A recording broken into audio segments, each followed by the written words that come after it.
Hey everyone, it's Rob, and I'm here today to talk to you about corrupted breaches.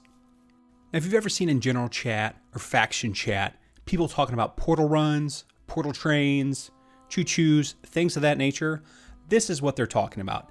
This is a group activity where people are getting in large groups, 5 to 20 people, and running around in different zones and closing corrupted breaches.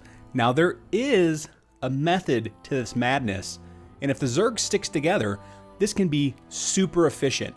There is, however, one or two downsides, but we'll talk about those towards the end. But for now, let's talk about what exactly this is. I was very, very wrong, by the way. I'll start off with that when it comes to these.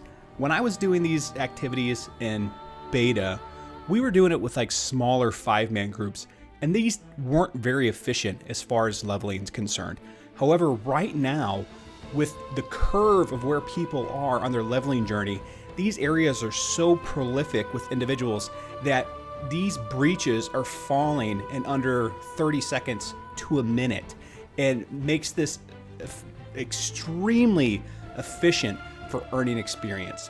And one of the best zones I've found to do this is Mourningdale. Now, you can do this in other areas. You can do this in Weaver's Fen. You can do this up north in the Great Cleave. However, doing this in a place like Mourningdale or Weaver's Fen over the Great Cleave provides one advantage, and that is you actually earn reputation for the territory at a very accelerated rate. Whereas if you go to Great Cleave, there's no settlement to earn reputation with, so you're losing out on all of that. Now, the goal here is to make a loop. You start at the north, close the breaches, make your way down through the mid, then to the south, closing breaches along the way. Once you finish the breaches in the south, you'll go up to this river, drown yourself, collect water along the way, and then portal back to town.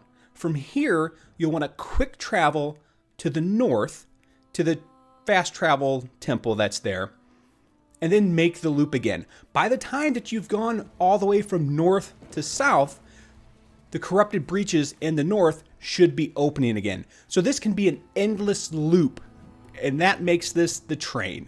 The Zerg just trains these breaches. As you can see here, we just closed them in the south, and they're already open back in the north. Fast travel, start to close. I was able to gain 3 levels within a few hours. It is so fast. I recommend that you come here when you're around level 40. I want to say that I actually started doing this at about 39. And the reason being is your main story quest is going to be one of your best resources for earning experience for your character. However, there are steps in the quest line that are level gated. So I was at 39, had most of the side quests in an area done, and was trying to look for a way to get a quick level so I could carry on with the MSQ. And that's when I discovered the trains, and I realized just how efficient they were. So if you're stuck and you're like, man, how am I gonna get these last few levels? Find a train, head to Mourningdale, get the experience, get that reputation. Now, the one downside is that you're probably not gonna earn a lot of weapon mastery because there's so many people killing mobs. You're not killing a lot individually. So these portals grant you experience, grant you a ton of Azoth, grant you a chest, but you're not getting that weapon mastery. So you might fall behind. In this situation, to complement these corrupted breach trains, I recommend that you go to an elite area and farm those mobs to bring your weapon mastery skill back up. Added bonus, those have a lot of good experience too, but they're not quite as efficient as these corrupted breach trains are. Another thing to watch out for is these trains can get moving so fast that if you're not on top of it, you could miss out. They could close that minor breach before you even hit something, and then you won't get any experience. And it is super frustrating. So make sure that if you're not with the train, you go to where the train's gonna be and don't try and catch up to the train, because you could miss out on a lot of experience along the way.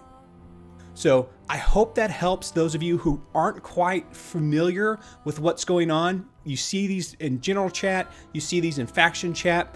I recommend flagging up and going PvP. Most of the ones I've been involved with are doing this, and that's because you get that bonus 10% experience. We have run into other factions while doing this, and if your Zerg's bigger, you're gonna roll their Zerg, and that's more experience and tokens that you're gonna earn.